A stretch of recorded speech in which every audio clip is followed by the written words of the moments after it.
Chez Opel, c'est l'Astra qui joue le rôle de la compacte et doit concurrencer les 308, C4, Mégane, Golf et autres Focus. Cette Astra existe comme ici en berline ou bien en coupé ou en break. La particularité de l'Astra vient de ses dimensions. Avec 4,42 m de long, elle est l'une des plus longues du segment et affiche 15 bons centimètres de plus qu'une Golf. En attendant un renouvellement des motorisations, la gamme actuelle comporte 3 essences et 3 diesels de 110 à 165 chevaux. Nous essayons ici la version intermédiaire 1,7 litre CDTI de 130 chevaux en finition de gamme Cosmo.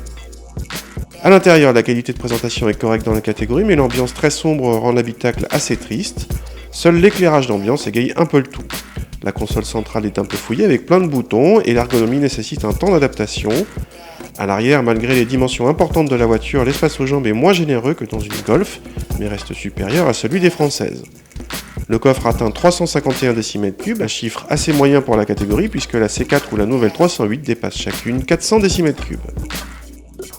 La grande taille de l'Astra engendre logiquement un surplus pondéral puisqu'on dépasse ici les 1500 kg. Pas de quoi effrayer les 130 chevaux du 1,7 litre diesel qui relance sans problème, mais cette Astra n'est clairement pas la plus véloce de la catégorie.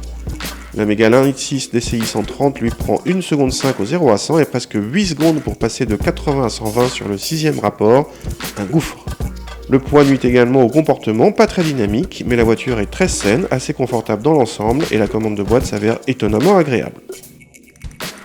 Le point commun à toute la gamme Astra reste ici présent, son encombrement important associé à un poids élevé pour la catégorie nuit à la fois à l'agrément de conduite, aux performances et aux consommations.